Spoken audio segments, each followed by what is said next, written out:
Hello, this is Jed Schlackman. I'm a holistic counselor and energy healer.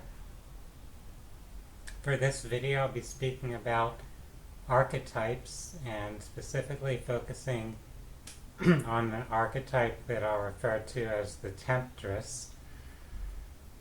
Now, Temptress is a feminine term, but a person who's kind of activating or carrying out that role doesn't have to be a woman, it could be either gender. So it's someone who's in some way using temptation to achieve something or using sexual power to gain something. That's kind of the general theme of what we're referring to here as a temptress. What recently brought this particular archetype to my mind was a celebrity news item, kind of a celebrity gossip type topic. And in this case, it was a story about the actress Sharon Stone. And Sharon Stone became pretty popular, well known back in the 1990s. After she was the star of a movie called Basic Instinct, and kind of the theme of that film was a woman character who used her sexual appeal for manipulative purposes. So in this particular current news item coming into the present, this actress was claiming that in another film she appeared in, the director of that film had kind of pushed or encouraged her to create or start a sexual relationship with her co-star. So kind of encouraging her to seduce the male co-star of the film that was being shot at that time, and that film was called Sliver. So she made this claim, and the director of that film had already passed on, so he's not around to validate or refute her claim. But the actor who she was starring with in that, Billy Baldwin, he responded to Sharon Stone's claim by kind of making a counterclaim that she herself was trying to be seductive, trying to kind of feed her ego in some way by seducing him or other people also to have sexual affairs with her. So we're not here to really go further into that he said, she said kind of thing. I have no idea who's telling the truth. For all I know, both of them could be telling a part of the truth of what happened back at that time. But that's their concern, their lives. We're just here to look at archetypes. So we're looking at an archetype of someone who's playing the role of a temptress or seductress. You could also use that term. And it doesn't have to be just a woman, it doesn't have to be just sexual. It could be using other forms of power or influence or attraction to influence or lure someone to give their power away to you or to do something or give you something that you desire. And with any archetype, it doesn't have to be looked upon just as something that has only a positive or only a negative potential. There's kind of both the light side and shadow side to any given or any specific archetype you're looking at. So in terms of this temptress or seductress, there's an aspect of it that has a significant purpose in life. So if we look at things just on a basic animal level of attraction, of reproduction. You see in nature, animals use some form of appeal, of sexual appeal or attraction to attract a mate, to be able to mate and reproduce.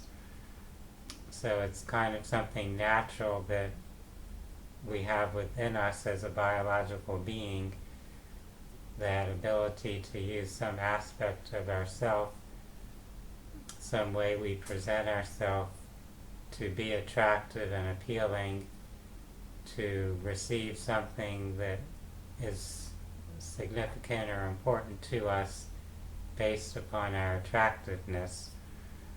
So your attractiveness could be something of a sexual nature, but it could be other things about you that are appealing, that other people are drawn to you by. So it could be your status in society, it could be your talents, it could be your wealth, your material possessions. So those things could be used as tools or ways to influence others, to tempt people to provide you something you desire. So there's some kind of exchange or transaction, in a sense, where you have something that the other person sees as valuable. So in the context of sex, obviously some person who's seeking sexual activity, who's seeking someone attractive to engage in that with, if you're physically attractive, you have the potential to use your sexual appeal to get something from that other person who desires what you have. So this is very much a theme in many relationships in our culture or society, where a person has something that's appealing to another person, and they're using that appeal to receive from the other person something that they value. It could be having security or stability. So there are many women who exchange their sexual service, you could say, or use their sexual appeal to bring a mate or someone to provide for them. You might see the sugar daddy stories where someone is getting their material needs met by providing someone else their sexual needs or desires. So these are themes that are very much prevalent in human society, and I'm not here to condemn it or pass judgment on any aspect of it, really just to observe how this functions and kind of the different levels or layers of that Temptress or Seductress role. So there's the more purely physical aspect to it, of our biological impulse to mate, to have a partner who's going to give us protection or help us bear children. So there's that aspect. But then there's also more of the human social aspects of status, of material wealth. So there are people who use their sexual appeal to seek out a mate or a partner who's going to elevate them in terms of their social caste or social status. So women, for example, who are very attractive might find a male partner who is in a place in society where they have wealth and status, and that woman sees that as an opportunity where that man values her for her physical appeal, and she values him for his status, for his influence or wealth. And so it's kind of a power dynamic there, where she's using her sexual appeal as leverage in a sense to gain access to a greater position in society, to some form of material wealth or security. So this is something that many people use. They're using that ability to seduce or to tempt to gain that. And you could also find examples where someone is using it for an even more manipulative, or you could call it devious or sinister type of purpose. So there's kind of that whole spectrum. If we think about our human needs in terms of hierarchy of needs, people have survival needs, so people are looking for food, for shelter. There's the impulse, in a sense, for reproduction, for sex, so many people are seeking that out in some way. And then there's social connection and belonging, so we naturally seek some form of social relationships and connections. It's not easy for many people to be isolated. They'll seek some form of connection with whatever and whoever is available. So even a person who's living out in the wilderness, if there aren't other people around, they'll find a way to form relationships with animals, with plants, with something that they can feel connected to. So we have those connection needs, we have the basic survival needs, and then people want to feel that they're contributing something of meaning or value or significance to their community or to the world around them. So feeling that there's some actualization of their life where they're contributing to something beyond themselves, beyond their own individual desires. So people that feel they're serving humanity in some way, or serving the planet, helping contribute to the environment, to the earth. People often feel that is fulfilling or meaningful to them. So we all have particular needs or priorities in our life that we're seeking to meet or fulfill. And sometimes we are tempted to kind of let go of certain values or priorities in order to fill in or access some, let's say, lower level of need or desire. So there are people that are tempted to cheat on their spouse, or tempted to use addictive drugs, tempted to waste their money gambling. So there are different things people are tempted by where it's appealing to kind of their lower natures, to their short-term desires or impulses, versus them seeing how it might end up interfering with a more high level or expansive interest or goal they have in their life. So let's say that you're working on some public project to better your community.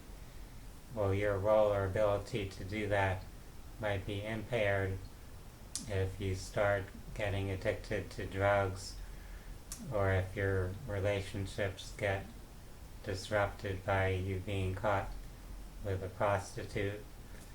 Things of that nature can occur. So in that sense, we want to be aware in our own personal lives where something is tempting us to give our power away toward the lower level desires that takes away from our ability to succeed or achieve with some greater goal or greater level of need that we're trying to fulfill for ourselves or to fulfill for our community. So we all encounter various ethical dilemmas or conflicting interests or goals within our life, or we kind of have to make a choice between things. Are we going to be seduced or tempted by something that we realize kind of keeps us on a lower level of focus? Or are we going to be able to, in a way, discipline ourselves to not succumb to that type of temptation and stay focused with our attention and energy towards something that we see as more important? And of course, there's also situations where we might feel inclined to use, whether it's our sexual appeal or some other resource we have to manipulate or influence other people. Are we going to use that in an unhealthy way, in a way that we might see as unethical, or that's kind of exploiting other people? It's not for a mutual benefit, but we're actually in some way harming or hurting another person in order to get our egoic desire fulfilled. So those situations occur as well. This is something we can look at in our own life, in our family, in our community. In some way or other, everyone encounters these kinds of archetypal situations, and it's part of our personal growth or spiritual evolution, how we're handling those particular issues or situations, how mature or evolved, in a sense, we've become as we deal with temptation or seduction in our interpersonal affairs. It's interesting also to look at media, to look at music and movies and TV shows, since those are presenting stories that have these types of themes. We're all kind of naturally drawn to explore these issues. It's appealing to see them played out on screen, where we get to look at other people or characters who are facing those challenges or those dilemmas, because there's a part of us that encounters the same theme in our own lives, and we're processing how we're dealing with those themes, and seeing it played out by actors in a drama on television or in a movie kind of helps us reflect on how we look at that theme in our own life. I appreciate each of you for taking your time to view this video. For those that are interested in personal growth and holistic wellness and healing topics and services, you are welcome to visit my website, phinsights.com. That's phinsights.com. For now, I wish everyone a wonderful day. Namaste.